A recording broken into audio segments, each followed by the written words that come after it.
ಎಲ್ರಿಗೂ ನಮಸ್ಕಾರ ಸ್ನೇಹಿತರೆ.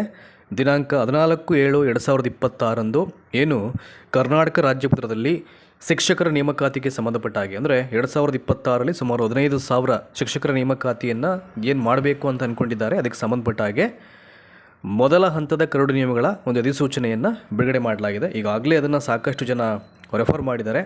ರೆಫರ್ ಮಾಡಿ ಅಲ್ಲಿ ಎಲ್ಲ ವಿಭಾಗದ ಅಂದರೆ PSTR ಆಗಿರ್ಬೋದು, GPSTR ಆಗಿರ್ಬೋದು, HSTR ಆಗಿರ್ಬೋದು, PTR ಆಗಿರ್ಬೋದು ಮತ್ತು CST ಆಗಿರ್ಬೋದು, ಈ ಎಲ್ಲ ಹಂತದ ಶಿಕ್ಷಕರ ವೃಂದ ಮತ್ತು ನೇಮಕ ನಿಯಮಗಳನ್ನು ಓದಿದಂಥ ಸಾಕಷ್ಟು ಜನ ಶಿಕ್ಷಕ ಅಭ್ಯರ್ಥಿಗಳು ಒಂದಷ್ಟು ವಿಚಾರಗಳಲ್ಲಿ ತಮ್ಮ ಅಸಮಾಧಾನವನ್ನು ಇಲ್ಲಿ ವ್ಯಕ್ತಪಡಿಸಿದ್ದಾರೆ. ಹಾಗಾಗಿ 14ನೇ ತಾರೀಕಲ್ಲಿ ಸ್ಟೇಟ್ ಗೆಜೆಟಲ್ಲಿ ಏನು ಬಿಡುಗಡೆ ಆಗಿದೆ, ಆ ವೃಂದ ಮತ್ತು ನೇಮಕಾತಿ ನಿಯಮಗಳ ಮೊದಲ ಕರಡು ನಿಯಮ, ಅದು ರೂಲ್ಸ್ ಆ್ಯಂಡ್ ರೆಗ್ಯುಲೇಷನ್ಸು, ಅಲ್ಲಿಂದ 15 ಡೇಸ್ ತನಕ ಆಕ್ಷೇಪಣೆಯನ್ನು ಸಲ್ಲಿಸಲಿಕ್ಕೆ ಪಬ್ಲಿಕ್ ಡೊಮೈನ್ನಲ್ಲಿ ಪ್ರತಿಯೊಬ್ಬರಿಗೂ ಅವಕಾಶವನ್ನು ಕೊಡಲಾಗಿದೆ. ಅಂದರೆ ಸಾಕಷ್ಟು ಆಕ್ಷೇಪಣೆಗಳು ಇಲಾಖೆಗೆ ಸಲ್ಲಿಕೆ ಆಯಿತು ಅಂದರೆ ಖಂಡಿತವಾಗ್ಲೂ ಅವರು ಮತ್ತೊಂದು ಅಧಿಸೂಚನೆಯಲ್ಲಿ ಅವರು ಏನು ಬದಲಾವಣೆಯನ್ನು ಅವರು ಮಾಡಬೇಕು ಅಂತ ಭಾವಿಸ್ಕೋತಾರೋ ಅದನ್ನು ತಿದ್ದುಪಡಿ ಮಾಡಿ ಮತ್ತೊಂದು ನೋಟಿಫಿಕೇಷನ್ನ ಅದೇ ಕರ್ನಾಟಕ ರಾಜ್ಯಪತ್ರದಲ್ಲಿ ಅವರು ಬಿಡುಗಡೆ ಮಾಡಬೇಕಾಗುತ್ತೆ. ಈಗಾಗಲೇ ತುಂಬ ಜನ GPSTRಗೆ ಸಂಬಂಧಪಟ್ಟ ಹಾಗೆ HSTRಲ್ಲಿ ಏನು ಪರೀಕ್ಷಾ ಪದ್ಧತಿಯನ್ನು ಅಲ್ಲಿ ಚೇಂಜ್ ಮಾಡಿದರೆ ಅರ್ಹತಾ ಮಾನದಂಡ ಮತ್ತು ವೃಂದ ಮತ್ತು ನೇಮಕಾತಿ ನಿಯಮಗಳಲ್ಲಿ ಅವುಗಳಿಗೆ ಸಂಬಂಧಪಟ್ಟ ಹಾಗೆ ತಮ್ಮ ಇದೆಷ್ಟೋ ಅಸಮಾಧಾನವನ್ನು ಕಾಮೆಂಟ್ ಸೆಕ್ಷನಲ್ಲಿ ತಿಳಿಸಿದ್ದಾರೆ. ಅವರೆಲ್ಲರಿಗೂ ನಾನು ಹೇಳುವಂಥದ್ದು ಇಷ್ಟೇ, ದಯಮಾಡಿ ನಿಮ್ಮ ಅಸಮಾಧಾನ ಏನೇ ಇರಲಿ ಅವುಗಳನ್ನು ಕೇವಲ ಕಮೆಂಟ್ ಸೆಕ್ಷನಲ್ಲಿ ನೀವು ತಿಳಿಸಿದ್ದೇ ಆದರೆ ಅಥವಾ ವ್ಯಕ್ತಪಡಿಸಿದ್ದೇ ಆದರೆ ಯಾವುದೇ ರೀತಿಯ ಚೇಂಜಸ್ಸು ಆಗಲ್ಲ. ನಿಮ್ಮ ಅಸಮಾಧಾನ ಏನಾಗಬೇಕು ಅದು ಬರವಣಿಗೆ ರೂಪದಲ್ಲಿ ನೀವು ಬರೀತಕ್ಕಂಥ ಒಂದು ಪದ್ಧತಿಯನ್ನು ಏನು ಮಾಡಬೇಕು, ನಿಮ್ಮಲ್ಲಿ ಅದನ್ನು ನೀವು ಭಾವಿಸ್ಕೊಳ್ಬೇಕು. ದಟ್ ಮೀನ್ಸ್ ಆ ಅಸಮಾಧಾನ ಅಂತಕ್ಕಂಥದ್ದು ರೈಟಿಂಗಲ್ಲಿ ರೆಪ್ರೆಸೆಂಟೇಷನ್ ಆಗಬೇಕು. ಹಾಗಿದ್ದರೆ ಮಾತ್ರ ಒಂದಷ್ಟು ಅಬ್ಜೆಕ್ಷನ್ ಫೈಲ್ ಆದಾಗ ಇಲಾಖೆಗೆ ಏನಾಗುತ್ತೆ, ಒಂದಷ್ಟು ಬದಲಾವಣೆ ಆಗಲಿಕ್ಕೆ ಸಾಧ್ಯ ಆಗುತ್ತೆ. ಹಾಗಾಗಿ ಈಗ ನಾನು ಈ ಹೈಸ್ಕೂಲ್ ಟೀಚರ್ ರಿಕ್ರೂಟ್ಮೆಂಟಲ್ಲಿ ಈ ಪತ್ರಿಕೆ 2 ಮತ್ತು ಪತ್ರಿಕೆ 3ರಲ್ಲಿ ಏನು ಒಂದು ವಿವರಣಾತ್ಮಕ ಮಾದರಿಯ ಉತ್ತರಗಳನ್ನು ಬರೀಬೇಕು ಅಂತಕ್ಕಂಥ ಒಂದು ನೇಮಕಾತಿ ನಿಯಮಗಳಲ್ಲಿ ಇದೊಂದು ಪಾಯಿಂಟನ್ನು ಆ್ಯಡ್ ಮಾಡಿದಾರೋ ಅರ್ಹತಾ ಮಾನದಂಡಗಳಲ್ಲಿ, ಅದು ಸಮಯರು ಎಲ್ಲೋ ಒಂದು ಕಡೆ ಅವೈಜ್ಞಾನಿಕ ಮತ್ತು ಅನಾವಶ್ಯಕ ಅಂತ ನನಗೆ ಅನಿಸ್ತಾ ಇದೆ. ಅದು ಬೇಕಾಗಲಿಲ್ಲ. ಅದು ಮುಂಚೆ ಎಲ್ಲ ಲಾಸ್ಟ್ ಟರ್ಮಲ್ಲಿ ನಡೆದಂಥ HSTR ಎಕ್ಸಾಮಿನೇಷನಲ್ಲಿ 2 ಪತ್ರಿಕೆ ಇತ್ತು. ಅವೆರಡೂ ಪತ್ರಿಕೆಯಲ್ಲೂ ಕೂಡ OMR ಶೇಡೆ, ಇದು ಯಾವುದೇ ವಿವರಣಾತ್ಮಕ ಮಾದರಿ ಉತ್ತರಗಳನ್ನು ಬರೀತಕ್ಕಂಥ ಅವಕಾಶ ಇರಲಿಲ್ಲ.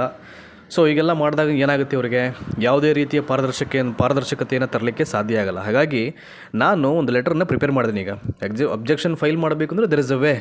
ಸುಮ್ಮನೆ ಹೇಗೆ ಬರ್ಕೊಂಡು ನೀವು ಅಬ್ಜೆಕ್ಷನ್ ಫೈಲ್ ಮಾಡಲಿಕ್ಕಾಗಲ್ಲ. ಕೆಲವೊಂದೆಲ್ಲ ರಿಜೆಕ್ಟ್ ಮಾಡಿಬಿಡ್ತಾರೆ.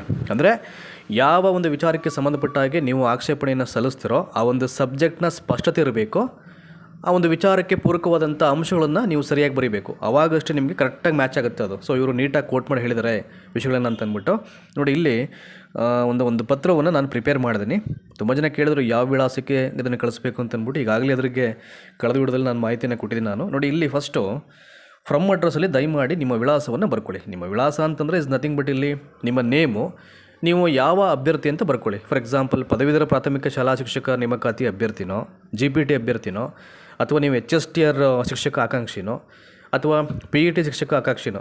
So whatever it is, ನೀವು ಯಾವ ಅಭ್ಯರ್ಥಿ ಅಂತ ಅಲ್ಲಿ ಬರ್ಕೊಳ್ಳಿ. ನಿಮ್ಮ ನೇಮು ಯಾವ ಅಭ್ಯರ್ಥಿ ಅಂತ ಬರ್ಕೊಳ್ಳಿ. ಬೇಕು ನಿಮ್ಮ ಊರು ಬರ್ಕೊಳ್ಳಿ, ಡೇಟನ್ನು ಮೆನ್ಷನ್ ಮಾಡಿ, ಆಯಿತಾ. ಟು ಅಡ್ರೆಸ್ಸಲ್ಲಿ ಇಟ್ ಇಸ್ ವೆರಿ ಇಂಪಾರ್ಟೆಂಟು.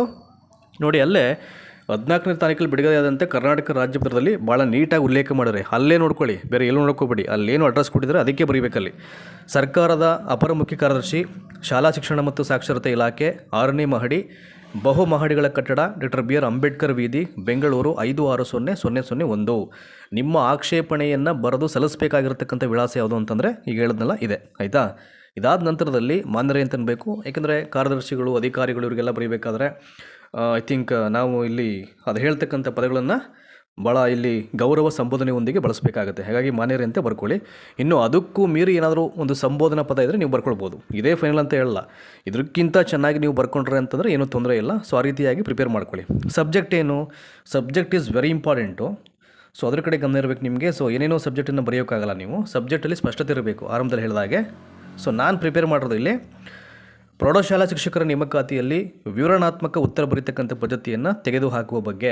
ಏಕೆಂದರೆ ನನಗೆ ಅದು ಸರಿ ಅನ್ನಿಸ್ಲಿಲ್ಲ, ಅದು ಅನಾವಶ್ಯಕ ಅದು, ಆಯಿತಾ. ಈಗ ಸಬ್ಜೆಕ್ಟ್ಗೆ ಪೂರಕವಾಗಿ ನಾನೇನು ಇಲ್ಲಿ ಬರ್ಕೊಂಡಿದ್ದೀನಿ ಅದನ್ನು ಒಂದು ಕಡೆಯಿಂದ ಓದ್ಬಿಡ್ತೀನಿ, ಆಯಿತಾ. ಸೊ ಬೇಕು ಅಂತಂದರೆ ನೀವು ಈ ವಿಚಾರವಾಗಿ ನೀವು ಸಲ್ಲಿಸಬೇಕು ಅಂದರೆ ಆಕ್ಷೇಪಣೆಯನ್ನು ದಯಮಾಡಿ ನಾನು ಈ ಲೆಟರ್ನ ಕಳಿಸ್ತೀನಿ. ನಾನು ವಾಟ್ಸಪ್ ಮತ್ತು ಟೆಲಿಗ್ರಾಮಲ್ಲಿ ಯಾರು ಜಾಯ್ನ್ ಆಗಿಲ್ವೋ ಲಿಂಕು ಡಿಸ್ಕ್ರಿಪ್ಷನ್ ಬಾಕ್ಸಲ್ಲಿದೆ, ಕ್ಲಿಕ್ ಮಾಡಿ ಜಾಯ್ನ್ ಆಗಿ. ನೀವು ಬೇಕಾದ್ರೆ ಇದನ್ನೇ ಬೇಕಾದ್ರೆ ಅವರಿಗೆ ಫಾರ್ವರ್ಡ್ ಮಾಡ್ಬೋದು ಒಂದಷ್ಟು ಚೇಂಜಸ್ ಮಾಡಿಕೊಂಡು, ಆಯಿತಾ. ಸೊ ಈಗ ಮೇಲ್ಕಂಡ ವಿಚಾರಕ್ಕೆ ಸಂಬಂಧಪಟ್ಟಂತೆ ದಿನಾಂಕ 14/7/2026 ಕರ್ನಾಟಕ ರಾಜ್ಯಪತ್ರದಲ್ಲಿ ಪ್ರಕಟವಾಗಿರತಕ್ಕಂಥ ಶಿಕ್ಷಕರ ನೇಮಕಾತಿಯ ಕರಡು ನಿಯಮಗಳ ಅಧಿಸೂಚನೆಯಲ್ಲಿ ತಿಳಿಸಿರುವ ಹಾಗೆ ಪ್ರೌಢಶಾಲಾ ಶಿಕ್ಷಕರ ನೇಮಕಾತಿಯಲ್ಲಿನ ಅರ್ಹತಾ ಮಾನದಂಡಗಳಲ್ಲಿ ಪತ್ರಿಕೆ 2 ಮತ್ತು ಪತ್ರಿಕೆ 3ರಲ್ಲಿ ಸುಮಾರು 200 ಅಂಕಗಳಿಗೆ, ಏಕೆಂದರೆ ಮೊದಲನೇ ಪೇಪರ್ ಬಂದು 150 ಮಾರ್ಕ್ಸು MCQ ವಸ್ತುನಿಷ್ಠ, ಅದು ಇನ್ನು ಪೇಪರ್ ಸೆಕೆಂಡ್ ಮತ್ತು ಪೇಪರ್ 3. ಪೇಪರ್ ಸೆಕೆಂಡಲ್ಲಿ ಮೊದಲ 50 ಮಾರ್ಕ್ಸು MCQ ಬರುತ್ತೆ, ಇನ್ನು 100 ಮಾರ್ಕ್ಸು ರಿಟರ್ನ್ ನೀವು ಏನು ಬರೀಬೇಕು, ಬರವಣಿಗೆಯಲ್ಲಿ ಬರೀಬೇಕಾಗುತ್ತೆ. ಎಗೇನ್ ಪೇಪರ್ 3ಯಲ್ಲಿ ಭಾಷಾ ಪ್ರಾವೀಣ್ಯತೆ ಪರೀಕ್ಷೆಯಲ್ಲಿ 100 ಮಾರ್ಕ್ಸು ರಿಟರ್ನು ಅಲ್ಲಿ, ಹಾಗಾಗಿ 200 ಮಾರ್ಕ್ಸ್ ಅಂತ ಹೇಳಿದ್ದೀನಿ ನಾನು. 200 ಅಂಕಗಳಿಗೆ ವಿವರಣಾ ಮಾದರಿಯಲ್ಲಿ ಉತ್ತರಗಳನ್ನು ಬರೆಯುವಂತೆ ತಿಳಿಸಿದ್ದೀರಿ. ಇದು ಅವೈಜ್ಞಾನಿಕ ಹಾಗೂ ಅನಾವಶ್ಯಕವಾಗಿದೆ.